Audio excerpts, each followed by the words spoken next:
So what country, what city are you in today? I'm in Cape Town. I'm on the waterfront. I'm at the Victoria and Albert Hotel. Awesome. All right. Yeah. Do you have a crew or are you traveling solo? I am doing familiarization visits where hotel groups host me so I can have the experience in the hopes that I'll bring people back to them. As you always do. As I Yes. do. Well, I tell you what, I arrived at one place this morning and spent 10 minutes there and got an Uber and got my luggage back and I left. But I'm back where I met with Kara the other day. It's beautiful, it's quiet, and the people are excellent customer service. Well, it's all about customer service, isn't it? It is. So, Jerry, I can't even see you. My ring light is covering your face, but Now, I'm still here. I'm still looking older. uh, she's going to work on you when the time comes. I think that ship's going to sell. Well, I'm excited to do this. I've had several ladies let me know that they're excited. I've never done a live like this before, so we'll see how it Well, goes. we Can you see my face well enough? we can absolutely. Okay. You look fabulous. I've done a lot of live Instagram live. I've just never hosted one. So this Okay. so this is new for us as well, and it's interesting how many people have reached out telling us how excited they are to hear about it. Good. It's amazing how many people I talk to that you have absolutely influenced and touched. Everybody knows Virginia. Ah, that's so funny. I have I've enjoyed doing it. But I tell you what, that Reddit, those girls on Reddit, they are just supportive and nice. They they aren't attacking like some of these Instagram ladies have been, but Uh, it's been very interesting. And I've had several ladies tell me that they've got consults with you, so that's good. Yeah, it's we have a lot of people calling. It's interesting. The people, some of them are easy, and a lot of the people call have already had problems. Which I just got to pay another paper accepted. I had three that just came out this week, and I've got one that just was accepted, looking at submandibular gland particularly by itself.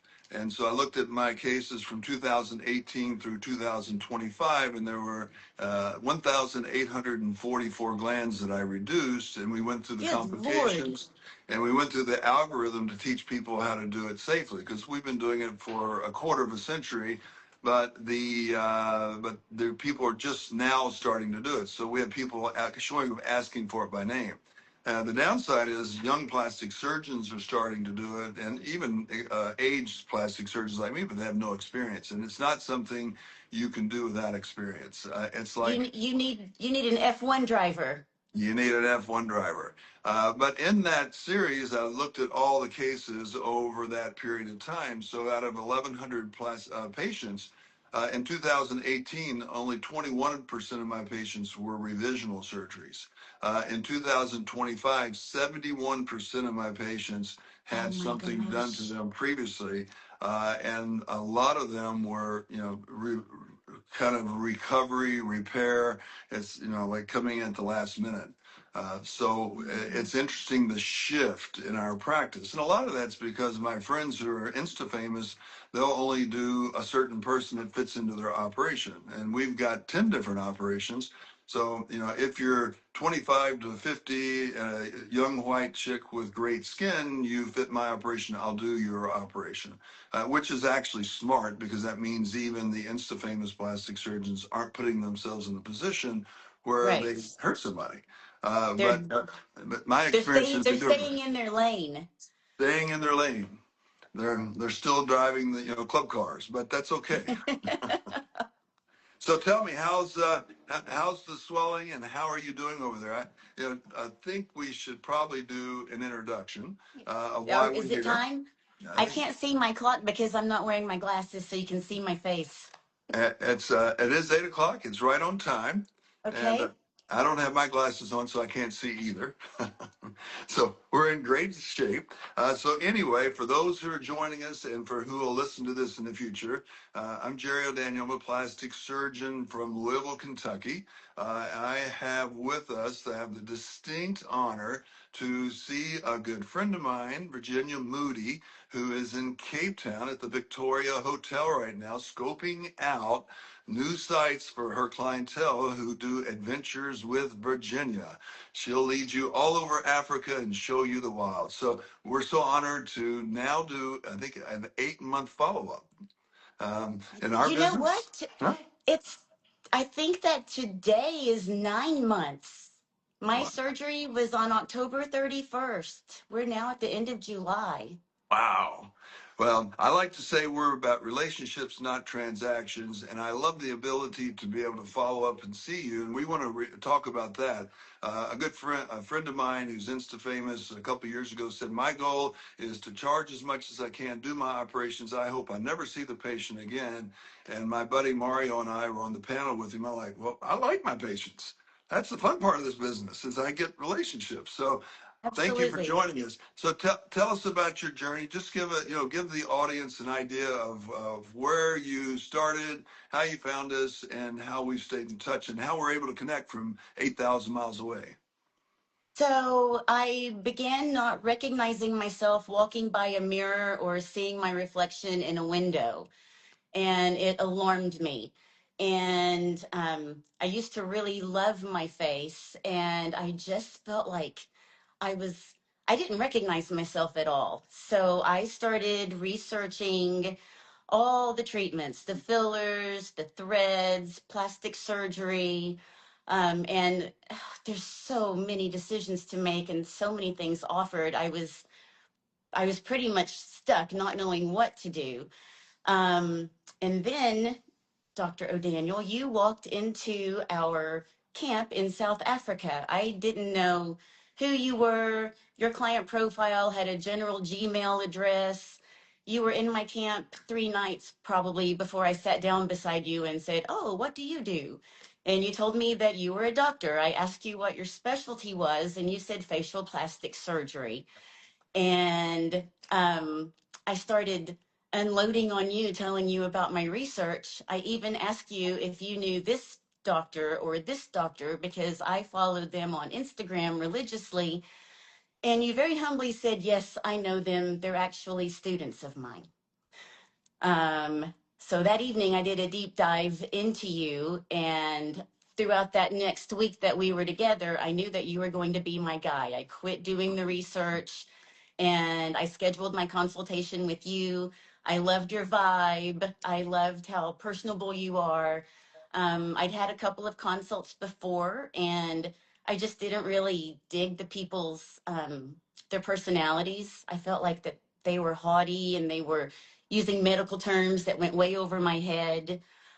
So I had my consult with you and I sat on it for several months. I think that we consulted in March of 2025 and I pulled the trigger in August after I was going through my photos reel for some marketing images. I needed a couple of selfies and I had to do something. So I called up your office and you had an availability on Halloween Day, which is happens to be a lucky day for me. So I had my surgery on October 31st. And it was a big deal. You looked like it was Halloween. You were ready. You had your own outfit on that day, didn't you? It was pretty rough. I It, looked rough. I looked a lot rougher than I felt. Um, the pain meds, the steroid course, the nerve pain medication that you prescribed, um, that stuff was great. When those courses ran out, I think it was on day 5. Day 5 was really, really hard for me. I felt like my face had been run over by a train. well, I know that your husband Ken said, I don't think I signed up for that. He actually didn't tell me that. He told our mutual friend Cheese, Harry Whitehead. He says, I didn't sign up for this. I don't know what this all means. So it was Halloween, and you look like you were ready for a Halloween party. I could have won all the contests. You could. That surgical netting's pretty scary, isn't it? It's yes, but it's fascinating. I can't even wrap my head around why it works so beautifully, but it does. And And to the only be on for 3 days, it's only on 3 days, and no no hematomas, no seromas, no drains. I was completely grossed out by the thought of having drains. And oh man, it's such a blessing that I found you and didn't have to deal with that mess. we And know. those compression devices, no compression devices whatsoever. Drains, compression devices, glues, those are hope that the skin will stay where you put it. Now, hope is a terrible strategy. We don't. We like to predictably do things. You know, on a different note, Virginia, we actually have a paper coming out where I did a study with one of my former fellows from India, and he's now done an animal study to determine why you look so good, why do you recover so fast using surgical netting. So not only do we think we know why it works, we now have empirical evidence that yes, the surgical netting speeds the recovery by reducing microedema, reducing inflammation, putting the skin exactly where you want it, and it speeds the collagen production. So, you know, you really suffered with swelling that would come and go almost like a mood ring. And just And I can't even imagine because I'm your super sweller of the year, I'm sure. well, you're in the top 10 for sure. So we don't want to give you all the prizes, but you certainly in the top 10. So tell us about the swelling and the recovery. I mean, what did you think about that? Because it's people are. Let me just frame this for you so you can tell us the truth. People frame it. They show the patients talking 2 days after surgery. Look how easy this is. They're sitting at the swimming pool, and but they never show the pictures 6 months or a year, 2 years or 5 years down the road. So the motivation is to recover quickly, which used to be my motivation. Get the patient ready so they go back to the country club 5 days after surgery. Everybody says, "Oh my God, he's great. Look how good she looks." But 6 months, the result would fall apart. So tell us your idea about the recovery because it's not easy. It's not easy. I'm not a worrier by nature. I'm very much, I go with the flow. I 100% trusted you and trust the process. I flipping hate that term, but I did trust the process. But it was hard. I was swollen it felt like a very long time. I had the temporal buckling pretty severely in my opinion and in some of our Insta followers' opinions. But uh, it I felt like my skin was going to rip open sometimes. If I was really active after my initial recovery period, like 6 weeks later, if I like did 2 miles on my trails at home, I would balloon up. If I had 2 glasses of wine, I would swell. If I had my favorite food, popcorn, I was swollen to the point that I didn't want to go out up until about mid month 3. At the end of month 3, I had to go on the road on the trade show tour, exhibiting at outdoor trade shows, promoting our companies. And the talking, I had not done a whole lot of talking. I'd stayed quiet on my mountaintop and had spoken to family, had spoken to friends. But that month 3, I was on the road in a very public situation, speaking to hundreds of people each day. And by 5 o'clock in the evening, I would have to ditch the trade show floor and go to my room, elevate my head, and just be quiet. Um, I was so swollen, I couldn't wear any of my hats. Like I couldn't wear the company hats. It felt like it was really extreme. It was uncomfortable. It became just part of life. I would like, oh yes, of course, I'm ballooned up again. I've been talking all day.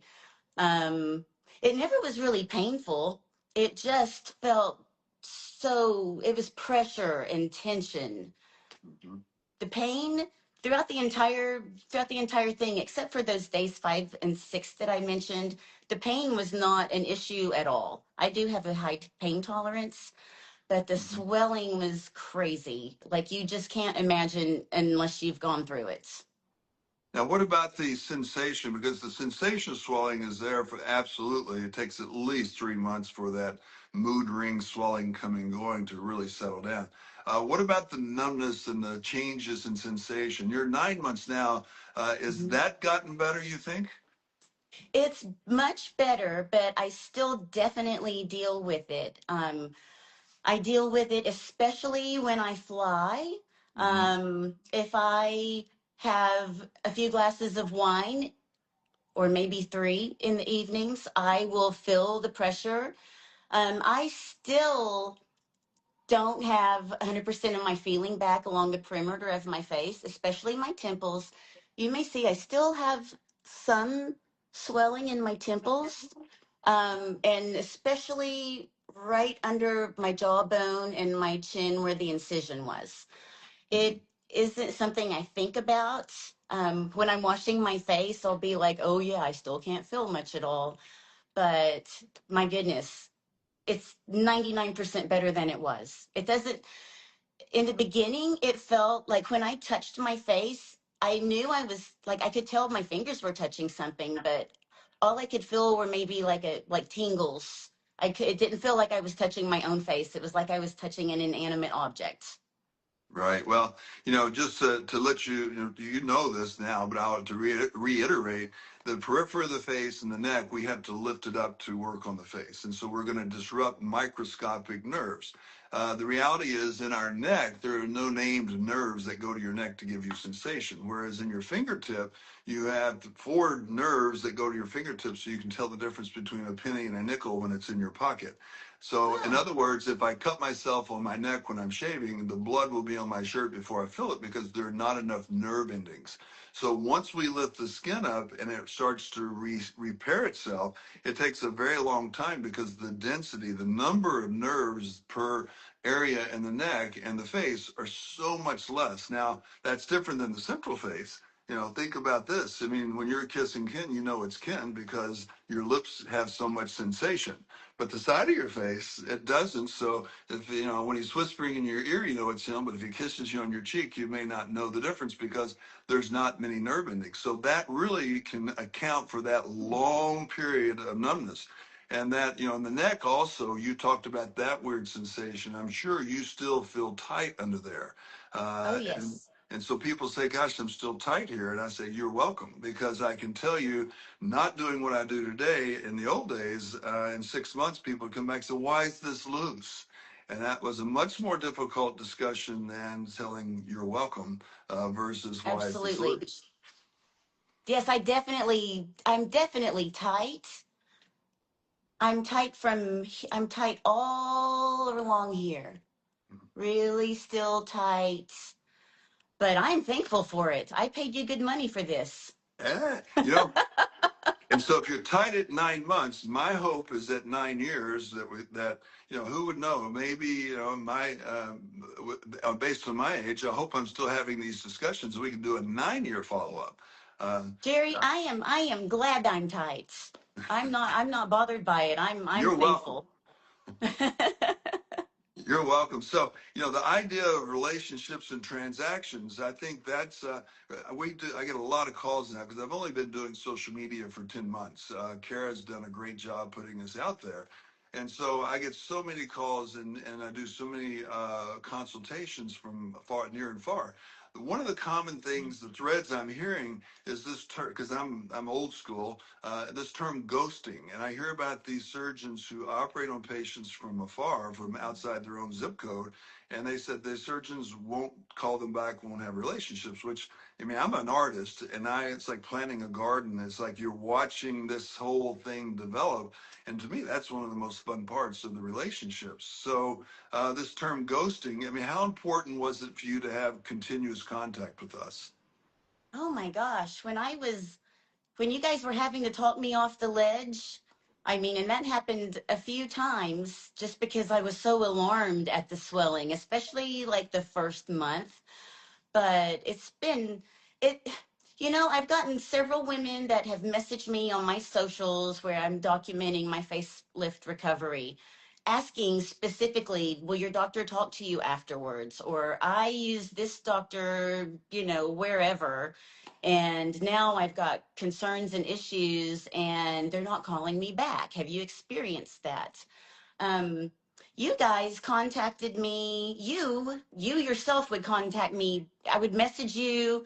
You would immediately respond to me, or somebody on your staff would say, hey, he's in surgery right now, but we're going to make sure that he sees this so that he can get straight back with you.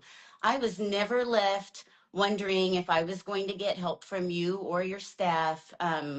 And I didn't know how special that was until I started having these women reach out to me, and now I'm looking at other women's facelift recovery journeys, and it's apparently unusual, which is unfortunate, but I sure do appreciate you and your team. Well, I think the reality is, it's like you, the trip, the adventures with Virginia aren't when you show up in the airport and then when you leave. The adventure starts with the first phone Ah, call. And in which mm, you did the whole process. So the people have this term deep plane facelift, the operations miraculous, it cures cancer, et cetera, et cetera. The reality is the procedure is from the first phone call until hopefully 20 years later. So it's a mhm. relationship. It's not just an operation, it's the whole process. Absolutely. It's like a whole journey together, or it should be. Maybe I should change my name to Adventures with Jerry. I like it. Well, I mean, nobody, the customer experience, you just acknowledge that you switched hotels because you're looking for the best accommodations for your clients. And Yes, people underestimate the value of the journey and the value of investment that the tour guide, that the surgeon provides. absolutely. I agree. And until they get this treatment and realize how extraordinary it is. Yeah, there's nothing worse than being in the middle of your trip and realizing you'd made the wrong decision because your guide is no longer available. Yeah, Yeah. yeah, When you're stranded in Zimbabwe at the Rhino Park and your guide decided to go off in a different direction and you don't know how to get back to the hotel, not a good yeah, place. yeah. Or people booking with an agency that have, some person behind a desk that's never stepped foot in Africa. You've got to walk the walk and live the life to do a great job. Yeah. It's full investment of time. It's about relationships, as I say, not transactions. Uh, so let's Well talk. said. We have a few more minutes, and so your course was, you had your swelling, which is all somewhat of a normal course.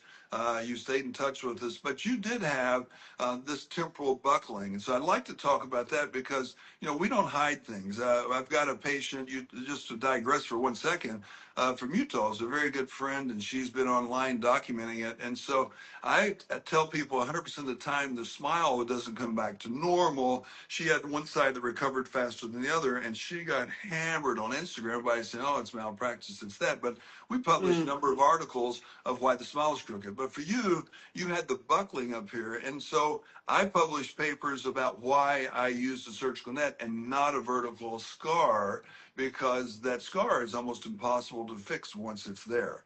mm-hmm. So we've done over 1,000 of those nettings, and you said maybe the worst ever. You did have the worst buckling I've ever seen, and it could be due to your swelling. But you were a trooper through that process, and chronicle how we stayed in touch with you and we got you through it, even though it was a pain. Number one, for you to deal with daily with your horns. Number two, taking the heat online. Oh my goodness, it was brutal. It was absolutely brutal. But you talked me through it. I hung in there, and I think the results speak for themselves. They're gone. I think that's the critical part, is because things happen. Nothing is 100% going to be perfect. People come on the tour, there's going to be hiccups. And so Hmm. it's not the fact that you have hiccup, it's the matter that you actually manage it when it happens. And so That you've got a plan B and a plan C to yeah. remedy it. And you're going to pick up the phone when the phone calls, and you're going to take care of it. You stand Hmm. behind it. There's nothing that's risk free in the world, and so we have lists of things that happen. So I think that's the misnomer that a lot of people get when they're the confusion online, because the people talking online, It's always perfect. Everybody's perfect. We never have any problems, Yes. period. There's no Santa Claus. There's no check in the mail. All those adages. There's no free lunches. So I And think what that these things happen. one of the reasons I decided when I start right after my surgery, I was taking videos for my besties group and keeping them updated on how things were going. And then I said, you know what? I am going to share my personal experience because I was following a lot of women that have had facelifts and, like I said, a lot of surgeons, and I felt like nobody was going through what I was going through because you see the before and then you see the after. And the after could be 6 months to a year. Some people say 2 months. I find that, I mean, I'm sure that they're not lying about it, but from my experience, that is mind blowing. But yeah, you don't see real recovery online often. I'm seeing it more and more now. I'm glad of it because setting expectations, I think, is important for both the patient and the surgeon, especially in today's social media culture. I think that type of posting and the honesty that you bring, you and people that are willing to share their experience brings to the table is actually critical because it will keep these surgeons who are proclaiming the cures to all ills of the world with their facelift Yes. techniques. It will make them more honest. The other thing that I think is really interesting is you never really see people more than a few months post-op, and Hmm. I don't know that the real outcomes are. And I know because, as I say, a friend of mine was here. He's a very popular TV celebrity plastic surgeon. I'm teaching him facelift techniques. And he goes, you're a household name amongst plastic surgeons because of all you've written. And he said, you have all the content. He said, me, I'm just a household name. He was visiting me, walking in the restaurants in Louisville. Everybody's waving. I asked my wife, do we know them? She goes, no, silly. They're waving at him. So so the reality is that the trying to get the truth out and long-term results are difficult for most surgeons because the content isn't available. We've Mm, got content that's now I have 30-year results with our progression of outcomes, and I think that longevity, is really critical. And people such as yourself will make the honesty on Instagram. You'll have to be honest because you'll say, hey, yes. wait a minute, that didn't happen. You said it, but this didn't happen. So thank you for that. Oh, my pleasure. And I want to say I have had 4 or 5 surgeons message me in my direct, they slide into my direct messages and compliment you and have said that you are like either a mentor to them or even, guys that you have been working with, or a couple of young up and comers that want to meet you one day, that you're like their plastic surgical guru idol. So that gave me a sense of comfort when I was thinking about everything and how fascinating this entire journey has been, and that I made the right choice for sure. Well, I'm really excited that you're here to share it with us. We've got a few minutes left, but I'd like for you to, I've been on your adventures with Virginia. Okay, let me tell you, it is spectacular. It was, I've been to Africa a number of times. It's one of the best trips of my life, and Ah, I've been on lots of tours. I'm lucky. I've been invited around the world to speak, and I always go on different tours. I've been with different companies from Kensington to everything else. But yours was so personalized and special that I think that all the people that may listen or may listen in the future should understand how special it is. So tell us about your business, how people contact you, because you're grounds up, you're root, you're like me, you're bootstrapped. yep. Bootstrapping it. Tell our people about your travels with adventure, please. So, I live in Africa for 6 months every year, and I do small private tours, both wildlife photography and cultural tours. Um, I do a lot of conservation work. I People reach out to me. I find out what their interests are. Are you a shutterbug? Are you super into photography, nature photography? Um, are you passionate about animal and habitat conservation? Are you an art junkie? And I customize tours for people, small groups, multi generational families. Even I'm doing a lot of solo tours with fellow female business ladies, and we have a great time. We do a lot of brainstorming and strategic planning, just batting ideas around. But I design tours specifically for my clients' interests. And all you have to do is show up at one of our arrival points in Africa. I'm there to meet you and I lead the tour. You can bet something is going to go off the rails anytime you spend more than 3 days in Africa. So I've got a plan B and a plan C. A road may be closed. Their airspace may be closed down. Who knows? Mhm. So I handle all the hiccups, and we just have a really great time. My clients, like your clients, they become my friends. I've got a few of them probably watching right now. Hi. And yeah, I work in South Africa. I work in Mozambique. I work in Zimbabwe, Botswana, the tropical island of Mauritius, as well as the Kingdom of Lesotho.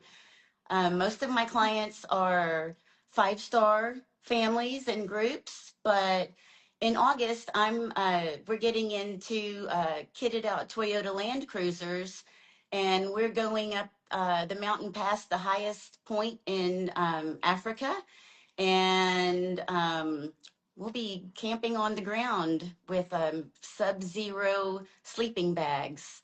My favorite part of what I do is conservation work.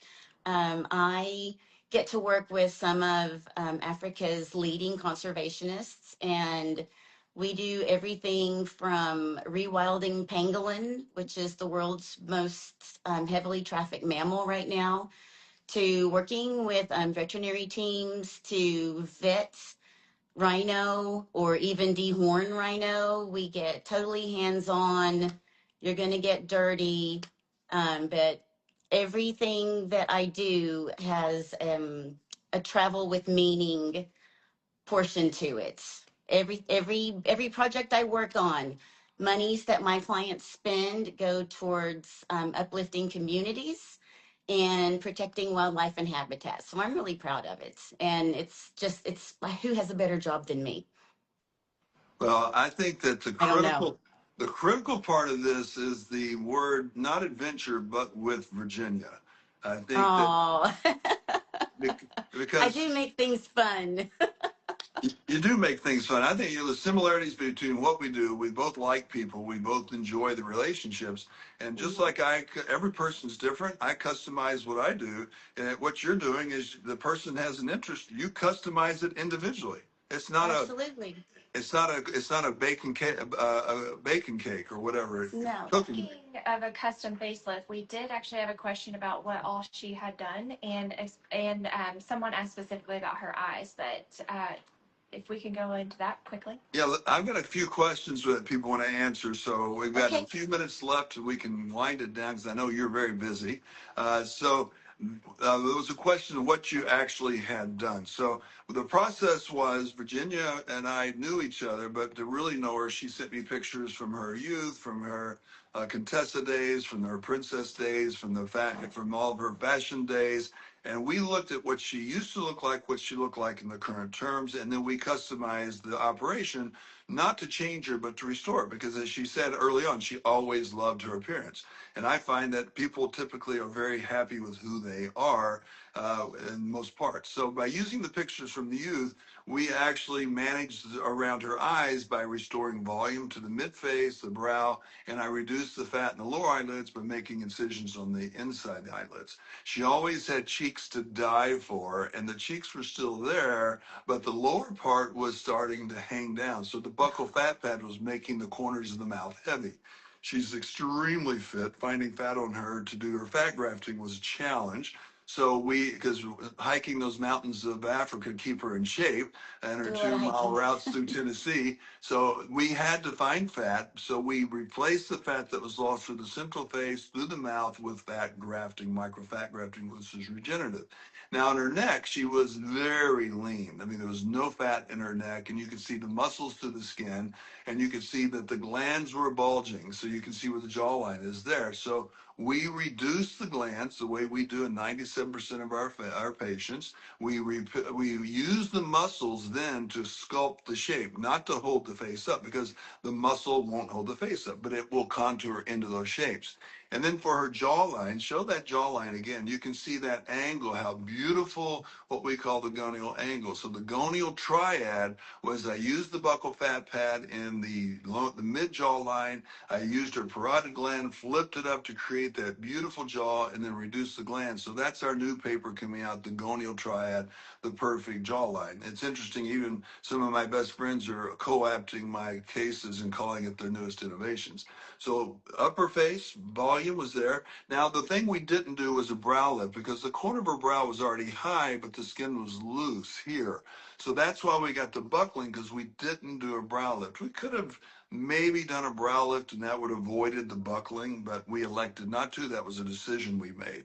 So facelift, the fat injections, and the lower eyelid. So that's a lot of words, but the reality is this is like, I'm just going to go dehorn rhinos in some place in South Africa. It's much more complicated than that.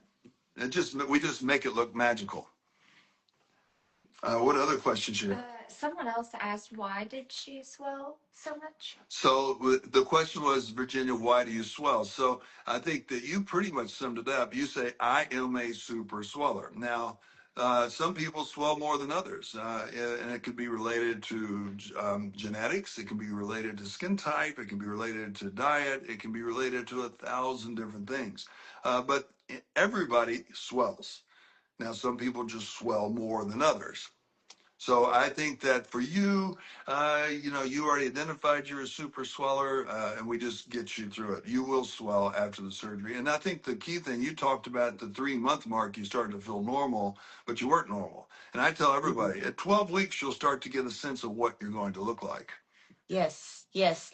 Oh my gosh, when I look back at my 3-month photos now, I can't even believe the difference. It's so incredible. I'm so happy now, I can't even hardly stand myself. Thanks, Jerry. Well, you're welcome, Virginia. The good news is now we can look forward. I can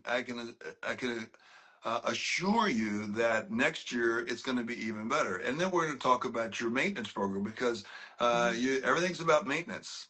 We'll put you into simple things. You already do great skincare. You've got your functional medicine doctor in Knoxville who does such a beautiful job, and we'll help guide her to keep you looking like this for the next decade. Oh, I love it. I know that you're busy, that you've got a crew waiting for you, so I'm going to release you from your duties talking to us, and we are so appreciative. Adventures with Virginia Moody. I'm on my way to a catamaran tour of the ocean here, so I'll be posting on my stories later. Enjoy Cape Town. Can't wait to hear about it. Thanks, Jerry. It's been so nice seeing you. Thanks, Virginia. My best to Ken. Give him a big And hug. thanks for making me feel pretty again. It's been my absolute Mwah. pleasure. This is the best part of my business, the relationships. Ciao. Bye.